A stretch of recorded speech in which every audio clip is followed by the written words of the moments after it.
Alors nous sommes arrivés d'Af Aïn Aleph de Sanhedrin pour le lundi 5 Tishri, donc on est à la nouvelle Mishnah, 11e ligne, Matnitin, nouvelle Mishnah. Ganav Meshel Aviv Ve'achal Beshut Aviv. On parle ici, donc on va cadrer encore plus le Ben Sorer Romoré, le fils rebelle, donc qui va être lapidé.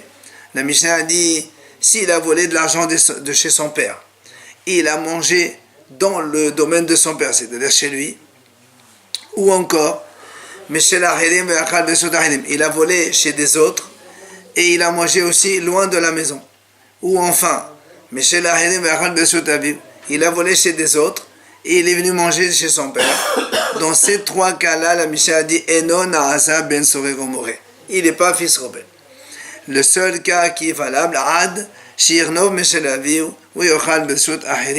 il faut qu'il vole de l'argent chez son père et qu'il aille manger ce qu'il a acheté en dehors de la maison. C'est le seul cas où on peut faire Ben Soré Omoré, dit la Mishnah. La Gemara va expliquer tout de suite pourquoi. Rabbi Yossi ben Rabbi Omer, il vient Rabbi Yossi, lui, il dit non, il faut qu'il vole chez son père et sa mère en même temps, pas que son père seulement.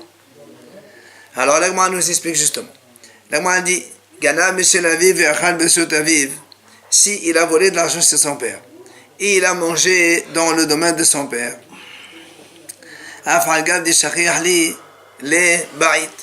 Même si c'est fréquent de voler chez son père, puisqu'il est à la maison. Mais de manger à côté de son père, des choses comme ça, il a peur, parce que son père il va le voir, il dit d'où tu fais ça. Donc comme il a peur, il ne va pas se répéter, il ne va pas récidiver. C'est pour ça qu'il n'y a pas Ben Son Omoré. Maintenant, s'il a volé chez les autres, et il a mangé chez les autres, bien qu'il n'a pas peur, puisqu'il mange en dehors, mais la shri'arle, c'est pas fréquent de pouvoir voler chez les autres. Donc c'est pour ça qu'il n'y a pas Ben Soré Omoré. Le Cholchiken a fortiori quand Michel Ahelmer de la shri'arle au Baït. Quand il a volé chez les autres, donc c'est pas fréquent, et il a mangé chez son père, il a encore peur, donc c'est raison de plus qu'il n'y a pas de Ben Soré Omoré parce qu'il ne peut pas récidiver. C'est pour ça que le seul cas Ad, Irnov Michel Aviv, Be'ochal Beshut Ahelim. Il faut qu'il puisse voler chez son père, et ça c'est fréquent, et qu'il mange en dehors de la maison, et là il n'y a pas peur de personne, et c'est cette situation qui peut l'amener à récidiver, c'est pour ça qu'on le tue, pour ne pas que justement il récidive et il s'habitue à ce genre de choses. Des shari'arle, donc c'est fréquent, mais là-bas il n'a pas peur. Rabbi aussi dit, il faut qu'il vole de son père et sa mère en même temps. Alors là on m'a posé une question, et Momenala, d'où elle a l'argent de sa mère? Puisque nous on a un principe que la femme Allah c'est pour son mari, ça appartient à son mari. Alors Amar Rabbi Yossi ben Rabbi Hanan répond, mais c'est Oda Mochenet Lavi ou les mots. Il dit en fait c'est un repas qui est réservé à son père et à sa mère en même temps, donc il a pris de ça. Alors là on m'a dit c'est pas possible de dire ça, pourquoi? Parce que Amar Rabbi Hanan ban Mulda Amar Ravuna, il a dit au nom de Ravuna. Donc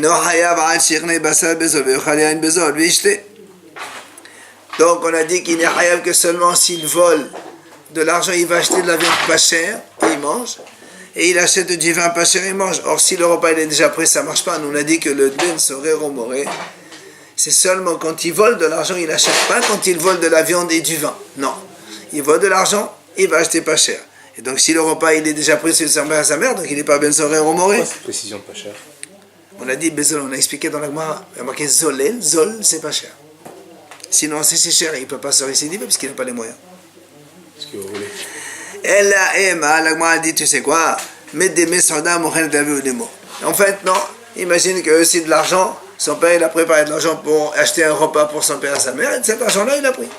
C'est pour ça que ça appartient aux deux. Et ou encore, je peux te dire, sa mère elle a de l'argent comment?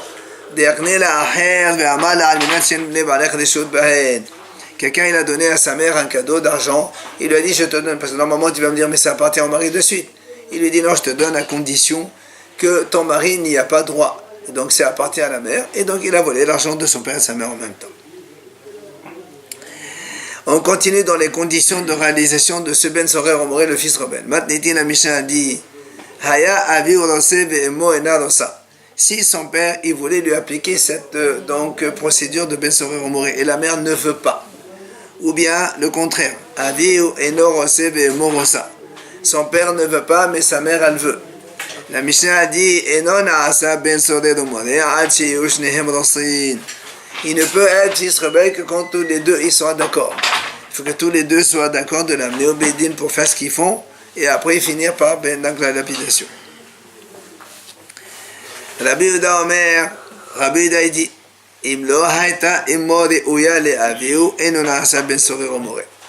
Rabbi Yehuda dit comme ça, si sa mère ne convient pas à son père, il ne peut pas être ben sorer ou moré. On va expliquer dans la Gemara ce que veut dire cette phrase. Pourtant, dans la Torah, il y a remarqué. Si. On a une tonne de bah oui. restrictions. C'est vrai, on va voir plein de choses ici. Remarqué. Pourquoi autant de... Ben justement, parce qu'on apprend tout ça de la Torah. Non, mais pourquoi autant de restrictions? C'est-à-dire, on veut un minimum. Ben, on a toujours l'habitude de ne pas tuer facilement dans la Torah de toute façon. Alors, la Gemara vient justement expliquer ça veut dire quoi? Tu dis la mère, elle n'est pas valable à son père, elle n'est pas convenable. Qu'est-ce que ça veut dire?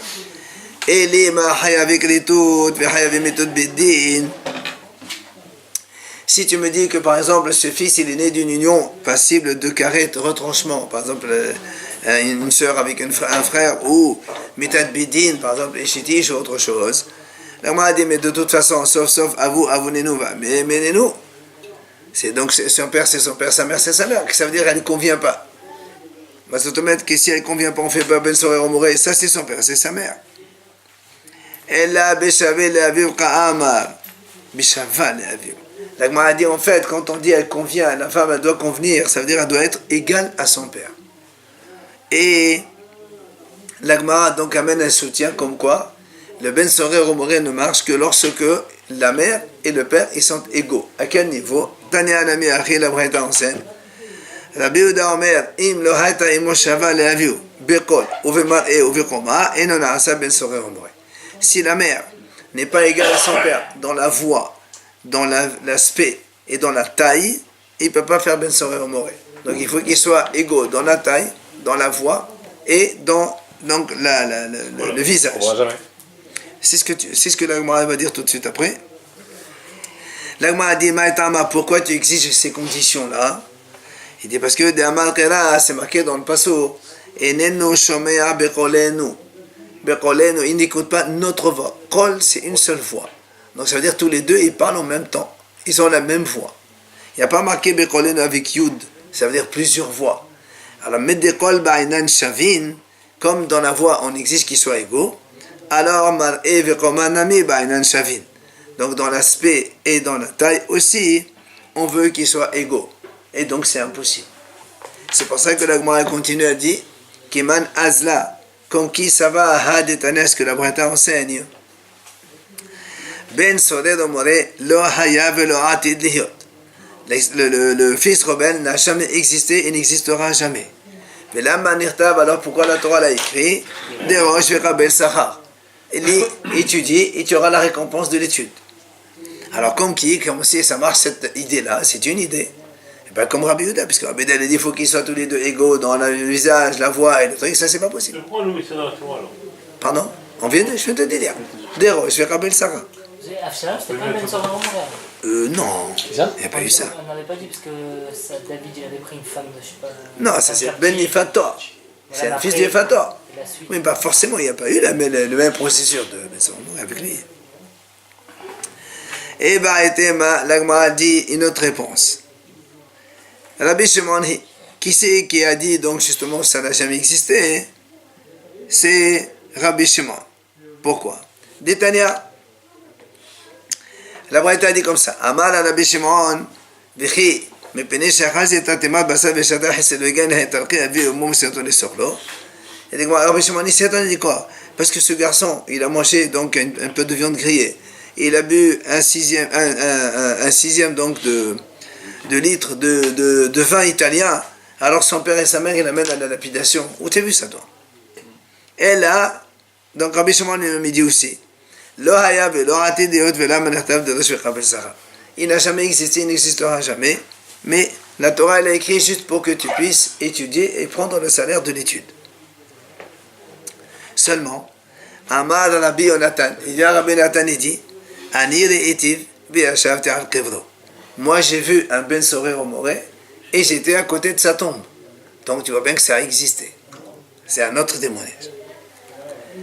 Maintenant, l'Agma a dit Kemal Azla, puisqu'on parle de cette notion de n'a jamais existé, comme qui ça va à Détania, est-ce que la Breta enseigne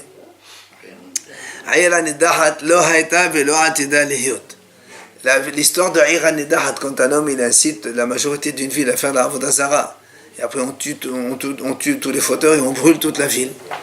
Comme il dit, il y a une Breta qui dit cette histoire-là n'a jamais existé, il n'existera jamais. Alors, pourquoi la Torah l'a écrite? Eh bien, des roches pour que tu puisses étudier et avoir la récompense de l'étude. Ces deux cas. Alors, il m'a dit Keman, comme qui ça marche cette Breta-là? Qui est Rabbi Eliezer? C'est comme Rabbi Eliezer. Pourquoi Rabbi Eliezer? Qu'est-ce qu'il a dit? Détania, Rabbi Eliezer l'omer. Parce que comme c'est marqué là-bas, et kol shelala tekbos, tous les biens de la ville, tu vas rassembler dans une place et tu vas brûler. Alors il dit, tu peux jamais, il n'y a pas une ville dans laquelle il n'y a pas un sefer, un livre de Torah ou une mezouza ou un truc comme ça.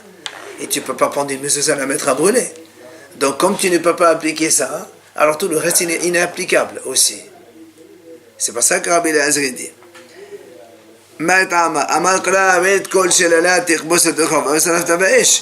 Tous les biens de cette ville-là, tu vas rassembler dans la place et tu vas brûler. Et s'il y a une mezouza, on ne peut pas la brûler, c'est assourd. Pourquoi c'est assourd? Parce que dirtiv, vous ne ferez pas ainsi à votre Dieu. Alors qu'il y a marqué pour la Avodah Zara, vous les détruirez, mais Hachem non. Donc, ça peut pas être pour des goy, il n'y a rien à faire jamais, c'est que pour des goy. Non, mais je veux dire, non, mais putain, c'est des juifs, on s'en fout des goy. Alors, Amar Rabbi Yonatan, et là encore Rabbi Yonatan dit, j'ai vu une Aïra Nidahat et je me suis assis sur Tila, c'est-à-dire le monticule, là où on a brûlé apparemment tout le... Si la ville a fait Avodah Zara, automatiquement, c'est elle-même qui va faire sortir les maisons. Les quoi? Si la ville a fait... Mais tu ne peux pas sortir si la Torah dit il faut prendre tous les biens et les brûler. Eux-mêmes, ils ne vont pas mettre les zuzot et les séfrétoires, ils vont les faire sortir de la ville. Mais qui va les faire sortir? Puisqu'on dit que c'est une ville qui fait la Avodah Zara. Pourquoi il y a la majorité de la ville, ils font la Avodah Zara. Et puis les gens qui font la Avodah Zara, ce n'est pas forcément des gens qui vont jeter leurs livres. Pourquoi alors? Il y a des gens qui font la Avodah Zara, il faut les explorateurs. Alors, l'Agma continue.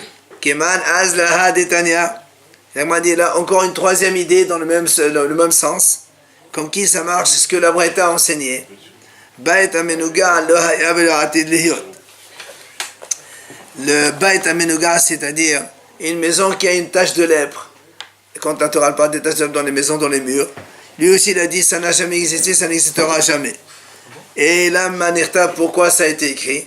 Des roches Bel Sarah, donc pour que tu aies le salaire de l'étude. Mais pourquoi? Keman, comme qui ça marche cette idée-là, comme quoi ça n'existe pas? Pourquoi ça n'existerait pas? Il dit que Rabbi Elazar ben Rabbi Shimon, comme il a dit Rabbi Elazar ben Rabbi Shimon, qu'est-ce qu'il a dit? Dites-moi, la mission en scène. Rabbi Elazar ben Rabbi Shimon omer, לעולם, אין הבית הטמא עד שיראה כשתי גריסין על שתי אבנים, בשתי כותלים, בקרן זווית, או כל כשני גריסים ונרחבו כגריס. Il dit Rabbi Shimon Elazar, pour que la maison, elle soit, donc la tâche, elle soit impure et que donc rend impure toute la maison, il faut détruire tout ce qu'il faut faire là-bas. Il faut que la tâche, d'abord, elle ait les dimensions de 2 grises. Grise, c'est comme une pièce d'à peu près de 2 cm de diamètre. Donc il faut qu'il ait la diamètre, parce que normalement la tâche de lèpre minimale c'est 2 cm de diamètre. Lui il dit il faut qu'il y ait 2, un à côté de l'autre, sur 2 pierres et sur 2 murs. Et sur les murs ils sont comme ça, en angle aigu. Donc il faut qu'il y ait une tâche ici, et l'autre tâche ici, et coller toutes les deux. Donc d'accord? Exactement, c'est ce qu'il dit. J'étais avanim, j'étais kotalim dans 2 murs, bekelen zavit. Et encore, la longueur c'est comme 2 grises, puisqu'il faut qu'il y ait de chaque côté. Mais l'ormo qui glisse, et la largeur c'est comme un gris. Et là, comment tu peux? C'est impossible d'avoir un truc pareil. Alors, il m'a dit, mais attends, mais Rabbi Elazar ben Rabbi Shimon, pourquoi Rabbi Elazar il a dit tant d'exigences pour les tâches de lèpre? Alors, il te répond, il dit parce qu'il y a marqué Ktiv Qir ou Ktiv Qirot. Dans la Torah, une fois il y a marqué Qir. Une fois il y a marqué Qirot, tout pluriel. Comme ça, une fois au singulier, on ne va pas pourquoi. C'est quoi un mur qui ressemble à deux murs? C'est un coin, obligatoirement.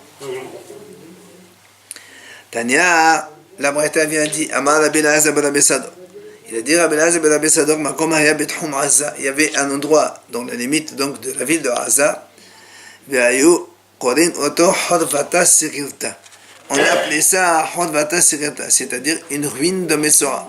Ça veut dire, c'était une maison justement qu'on avait détruite parce qu'il y avait la tache de lèvres dedans. Amar Rabbi Shimon, Ishkfal Akko, il a dit Rabbi Shimon, donc l'homme de Akko, Halakti ila Galil, une fois j'ai été au nord, j'ai vu là-bas un endroit que les gens ils étaient en train de signaler. Et il dit pourquoi ils l'ont signalé? Parce que c'était des pierres avec des taches de lèpre. Or, il faut savoir que les pierres avec des taches de lèpre, ils transmettent l'impureté comme un mort, c'est-à-dire dans une tente. C'est-à-dire quelqu'un il passe dessus, il est amené la même chose. C'est pour ça qu'on signalait comme on faisait dans les tombes. Comme ça les Kohanim ou les gens ils font attention de ne pas se rendre impurs. Donc c'est ce qui témoigne. On continue dans l'histoire de Ben Sorer Omori et Matnitin, la nouvelle Mishnah. Haya ehad mehem giddem o higer o ilem o some o heresh enona asa Ben Sorer Omori. La Mishnah dit si un des deux parents, le père ou la mère, il n'avait pas de bras, ou il était boiteux, ou il était muet, ou il était aveugle, ou il était sourd, on ne peut pas faire fils rebelle Ben Sorer Omori. Pourquoi? Chez Nehema, c'est marqué dans le passage. Vetav Souvo Avivemo. Il y a marqué son père et sa mère, ils l'attrapent. Donc il faut que tous les deux l'attrapent. Donc s'il y en a un qui n'a pas de bras, il ne peut pas attraper, ça ne marche pas. Vélo guidimi. Après, attends. Mais aussi ou auto. Il y a marqué, ils le font sortir. Donc ils doivent l'amener eux-mêmes au tribunal. Donc il faut qu'ils puissent marcher. Donc si vélo higirin, s'ils sont boiteux, ça ne marche pas. Vé amro. Après ils vont dire, benenosé sera omere. Donc ils doivent pouvoir parler. Vélo élimine. S'ils sont muets, ça ne marche pas.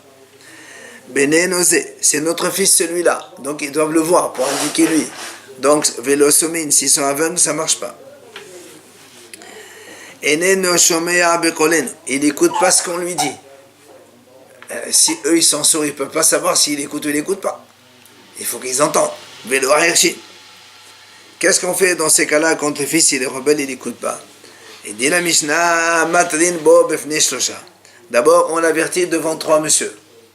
Comme quoi, s'il a fait une fois, on l'avertit. Ensuite, il refait une deuxième fois, on marque une auto. On le frappe. Hazad virkelchel, quand il refait une troisième fois, après on va le juger, on va le lapider, c'est la mort comme on a dit. Mais non, Niskal, mais la Michal, donc elle précise, il ne peut être lapidé, Ad, chez Yusham, Shlosha Hadeshonim. On ne peut le lapider que lorsque les trois premiers juges, ceux qui étaient présents la première fois, ils sont présents dans la deuxième fois. Pourquoi? Parce que chez les malades, comme ils disent, c'est notre fils celui-là, ça veut dire qu'eux, ils l'ont déjà vu. Donc c'est celui qu'ils ont présenté déjà auparavant au premier tribunal, donc trois juges. Voilà donc ce que dit la Mishnah. Bien la Gemara, elle pose une question. Parce que nous on a vu une fois mahloket. Est-ce que il faut être précis selon les termes de la Torah, mamash comme il est écrit, ou bien c'est une façon de parler? Et là, selon ce qu'on vient de dire dans la Mishnah, on est donc vigilant et vraiment très méticuleux sur chaque mot de la Torah. Alors donc, on fait attention au passouk. Alors là, on m'a dit non. Je peux te dire que non. En vérité, non. Seulement ici, Shan, la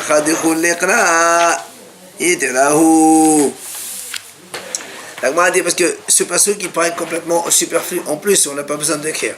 On aurait dit il amène le fils au tribunal et on le lapide, qu'est-ce que tu as besoin de dire? Mon fils il ne veut pas nous écouter, c'est ça, pourquoi tu répètes? Alors, mais je peux te dire qu'en vérité on ne fait pas attention donc à l'écriture précise de chaque mot, mais là comme le passage il est en plus, c'est pour ça qu'on a été d'Oresh de cette façon.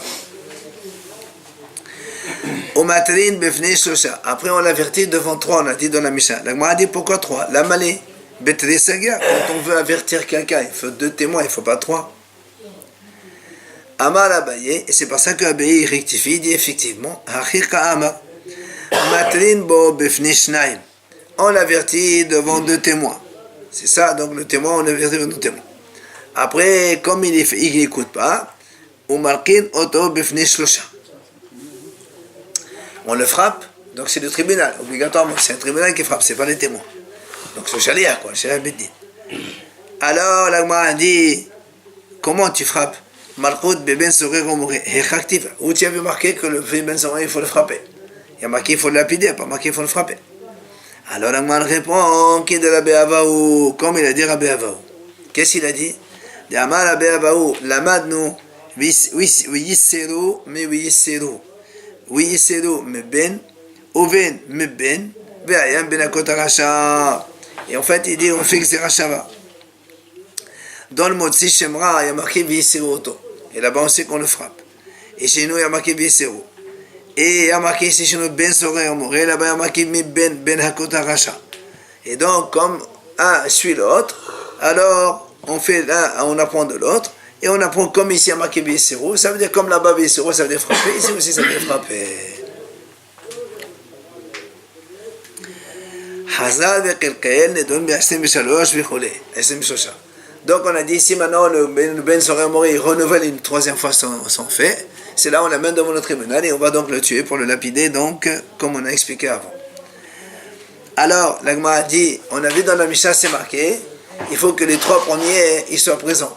Par exemple, il y a marqué Benenosé, celui-là. Alors l'Agma a dit, mais attends,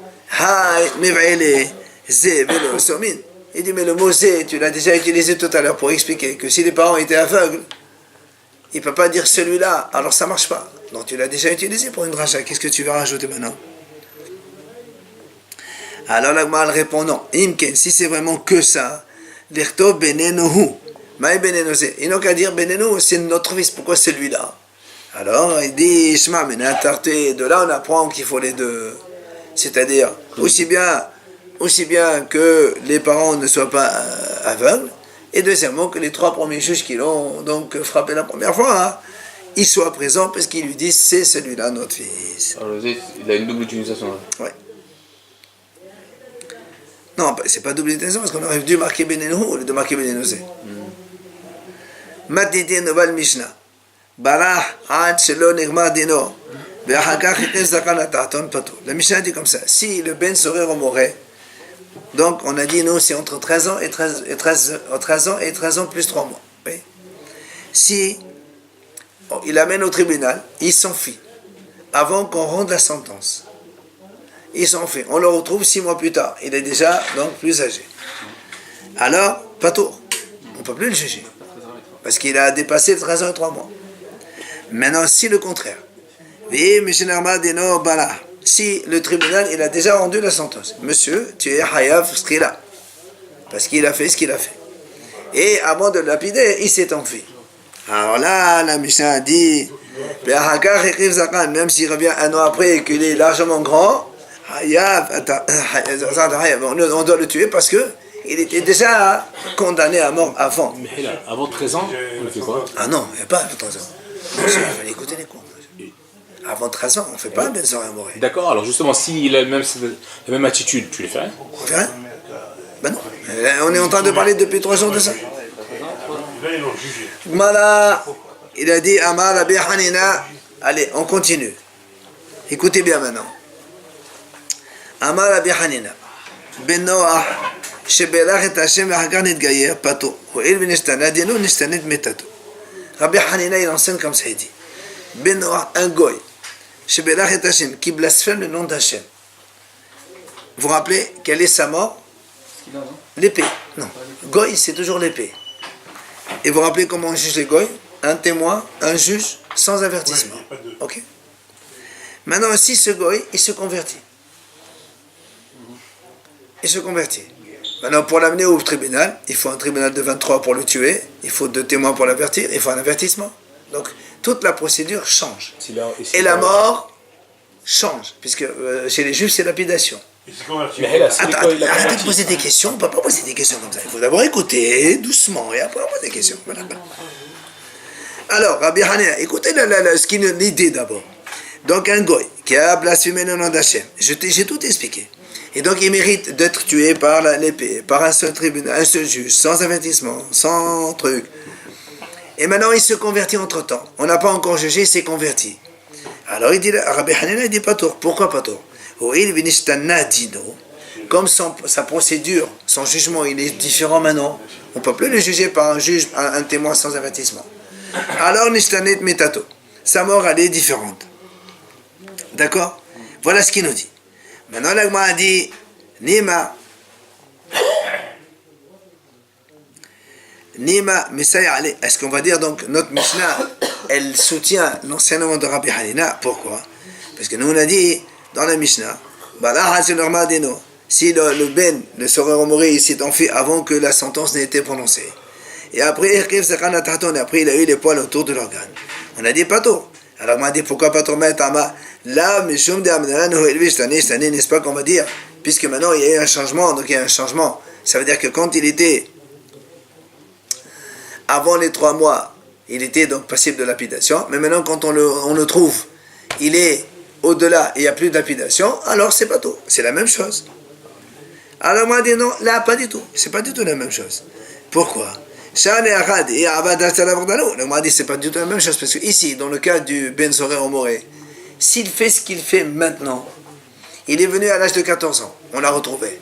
S'il mange de vin un truc, on ne lui fait rien du tout. Alors que le goy, s'il se convertit, quand il blasphème, il est aussi haramita. Donc ça n'a rien à voir. Les deux choses ne sont pas du tout comparables. Donc tu ne peux pas dire que la Mishnah c'est un soutien pour Rabbi Hanina. Alors la Gemara, elle vient dans ces cas-là, dit j'ai une question, Tashma. Qu'est-ce qu'on a dit dans la Mishnah? Si la sentence a été prononcée, d'accord? Cet enfant, il a été bensoré au moins, on a prononcé la sentence comme quoi il faut le lapider. Il s'est enfui. On le retrouve 6 mois plus tard, on a dit il faut le tuer. Ah, donc ça contredit ce qu'il a dit Rabbi Hanina. Puisque Rabbi Hanina a dit quand il y a un changement d'état, changement de jugement, il n'est pas tôt. Et là on dit qu'il faut le tuer quand même. Le jugement il a été arrêté là. Alors ce qu'il dit, quand le jugement a été arrêté, ce monsieur il est compté comme mort déjà. Donc ça ne change rien. Le converti change d'identité. Tashma. Benoah Shekat Havero. Écoutez bien, il dit comme ça, si un goy, il frappe un goy, il tue un autre goy, pardon. Shekat Havero, donc il le tue. Ou bien, ou va al Eshet Havero. Ou bien il va avec une femme goy mariée. Le goy, dans ces cas-là, il tue son prochain, donc par l'épée. Là aussi, les deux c'est l'épée. Maintenant, Vinit Gaïa, il s'est converti. Le goy s'est converti. Pas tôt. Pas tôt parce que si un goy, un juif, maintenant, il va avec une femme goy, d'abord il est pareil à Mita. Il tue un goy, c'est pareil à Mita parce qu'il faut avertir, etc. Mais il continue, la Gemara dit, Asaken bi Israël, Benit Gayal, Hayab. Si maintenant il a fait ça chez un juif, ça veut dire, un goy, il a tué un juif, ou il a été avec une femme juive mariée, et après le goy s'est converti. Alors là, il est Hayab. Alors on m'a dit, pourquoi tu dis Hayab? Pourquoi tu dis pas ici aussi c'est pareil? Quand il était goy, il avait un statut particulier. Maintenant qu'il est juif, il change de statut. Donc si on dit comme Rabbi Hanina, normalement il y a un changement de statut, alors on ne doit pas le tuer. Pourquoi on dit Hayab? Alors l'Agma répond, il dit quand est-ce qu'on a dit le changement? Dino omitato ba'inan. Il faut que la procédure de jugement et l'exécution soient changées par rapport à l'initiale. Or, ici dans ce cas-là, dino ishtane. C'est vrai, la procédure de jugement d'un goy et d'un juif n'est pas la même. Mais mitato la ishtane. Mais la mort, elle est la même. C'est pour ça que la Gemara saute tout de suite sur l'occasion. Comment tu dis que la mort elle est la même? C'est le goy qui a tué un goy. C'est par l'épée. Et le juif qui tue un goy. Donc ce goy converti quand il a tué un juif. C'est l'épée, c'est la même chose, tu as raison. Il n'y a pas eu un changement. Mais elle a échet ish. Mais si c'est une femme mariée. Un goy, quand il va avec une femme mariée juive, c'est saïf, c'est l'épée. Mais un goy, un juif, quand il va avec, maintenant qui s'est converti avec une femme juive, c'est haïnak. C'est deux choses différentes. Alors comment tu dis maintenant, quand est-ce qu'on ne rend pas tour quand il y a les deux qui changent? Et pourtant là, les deux ils ne changent pas. Hein? Alors l'Agmar répond, elle lui dit, tu sais quoi, Ben Aram, on parle ici d'une fille fiancée. Il n'a pas été avec une femme mariée, avec une fille fiancée. Et quoi? Et les deux c'est Biskela. Chez les Goyim, quand il était Goy, il va avec une fille fiancée juive. Ou un juif, il va avec une fille fiancée. Les deux c'est la lapidation, donc c'est la même mort qui n'a pas changé. Et donc c'est pour ça qu'il est Hayab. Un gars qui va avec une femme. Fille fiancée juive. C'est ce qu'il a? Ouais. Ah, c'est pas toujours Hennek. Non. Alors l'Agma a dit, mais pourtant, Béa Saken Israël. Pourtant, dans la Braïta, quand on a dit, s'il a fait la même chose chez Israël, il est Hayab. Donc la même chose Israël, ça peut être n'importe quel cas. On n'a pas parlé de fille fiancée là-bas. Donc, d'où il y a des Eshet Haberatan. Alors comment tu dis ici? Donc ça veut dire que ce goy, quand il a été avec une femme juive, quand il était goy, c'est l'épée. Mais quand il s'est converti, il va avec une femme juive, c'est le haïnak. C'est donc il y a un changement de mort. Et comment toi tu me dis il faut les deux? Voilà, ici il y a les deux. Et pourtant tu m'as dit qu'il est hayab. Et là, l'Agma a dit l'Agma a dit non. Tu sais pourquoi? Parce que l'épée, quand il était goy, c'est l'épée. Quand il est juif, c'est le haïnak. Haïnak, c'est moindre que l'épée. D'accord? L'étranglement, c'est moins que l'épée. Donc c'est comme si qu'elle était incluse dans l'épée. C'est la même on considère que c'est la même mort. D'accord? C'est pour ça qu'il est hayab. Alors, l'Agma a dit très bien, donc ça c'est bon pour les haramim qui ont dit saïf, c'est le plus hamour que le hanak. Et là, les Rabbi Shimon dit Amar hanak hamour, mais Rabbi Shimon dit hanak c'est plus grave. Alors, donc, ici tu vois bien qu'il y a un changement de mort. Alors, l'Agma répond, dit non. Rabbi Shimon s'avalait que dans la divination, dit Amar comme étant madame de Nohina la hanak. Non, Rabbi Shimon, lui, il a comme Tana Devim Naché, rappelez-vous, on a dit, Tana Devim Naché, il dit que chez les Goïm, la mort unique, c'est pas l'épée, c'est l'étranglement. Donc ici, étranglement, c'est la même mort, donc il n'y a pas de changement. Alors, l'Agma a dit, Bishlama, Ishet Ish, Me'ak ala Hinak, Ve'ashta Hinak. Elle a aussi Me'ak ala Hinak, Ve'ashta Saïf. L'Agma a dit, maintenant, on pose la question contre Rabbi Shimon. Toi, tu as dit, les Goïm, c'est Hinak, très bien. La femme, un Goï, quand il va avec une femme mariée, c'est Hinak, donc étranglement. Si c'est une femme juive, quand il se convertit, c'est aussi haïnak, donc il n'y a pas de changement. D'accord. Mais Rotseah, le tueur, un goy, quand il tue un juif, c'est haïnak. Maintenant, si les juifs, ils tuent un juif, c'est saïf. Donc c'est un changement, c'est l'épée. Voilà, il y a un changement maintenant. Alors il répond la même chose que tout à l'heure. Là aussi, le haïnak dans le saïf, un dans l'autre, c'est une plus, selon Rabbi Shimon, Haïnak c'est plus important que Saïf, donc Saïf, ça fait partie de Haïnak, c'est la même chose. On termine.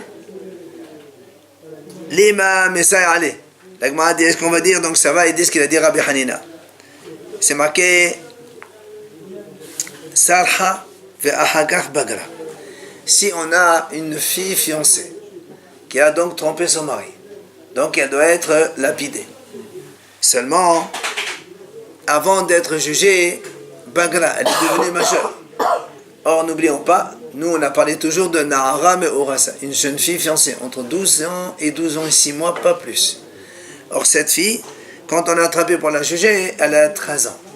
13 ans, il n'y a plus Nahara mais Orasa. Alors, l'Agma dit là-bas, Tiddon behen, on fait rien pendant 10 ans, étranglement, mais pas ce qu'il a, il n'y a plus de ce qu'il a. Parce qu'elle est plus jeune fille. La skina, c'est uniquement la jeune fille, donc fiancée. Mais comme là, elle est plus jeune fille, c'est comme une femme mariée normale. Alors, il m'a dit, pourquoi tu ne veux pas la lapider? Là, n'est-ce pas? C'est parce que comme il y a eu un changement, comme on vient d'expliquer, quand elle était jeune fille, d'accord, elle était fiancée, donc elle est lapidation. Maintenant, quand elle est devenue boguère et majeure, il n'y a plus, c'est haïnak. Donc il y a un changement. Et donc, s'il y a un changement, On lui fait rien, ça? c'est pour l'instant, là, on m'a dit, justement, nous on a dit, il faut haïnak. On m'a dit, pourquoi pas ce là? Parce qu'il y a un changement. Alors on m'a dit, donc c'est un petit peu comme nous ici, comme il y a un changement, c'est pas tout. Alors on m'a dit, il dit à fortiori ici qu'il y a un changement complet. Ça veut dire quoi un changement complet? Que même le cas de Rabbi Hanina avec le goy qui a blasphémé le nom d'Hachem, c'est pas comme la fille. La fille, c'était une juive, elle était fiancée, maintenant elle est devenue bogueret. Donc il y a un changement au niveau de la mort. Mais la fille, elle est toujours juive, il faut la procédure de jugement est la même. Alors que chez Benoah, la procédure, elle change, et aussi la mort, elle change. Alors c'est pour ça que m'a dit, a fortiori, donc c'est puisqu'il a dit, puisque nous on a dit chez la fille fiancée, il y a un changement. Donc a fortiori, donc Rabbi Hanina, quand il y a un changement, là-bas c'est pas tout, parce qu'il y a deux changements complètement. Donc c'est ce qu'il a dit. Amali Rabbi Hanan, l'Etana, Teni, te donne Beskela. La Gemara repousse et dit non, c'est pas un soutien pour Rabbi Hanina, tu sais pourquoi? Parce que Rabbi Hanan lui dit, en vérité, cette fille fiancée, que même si après elle vient à être jugée quand elle est bogueret, elle va être lapidée aussi. Donc il n'y a pas de changement. Donc ça n'a pas du tout un soutien pour Rabbi Hanina.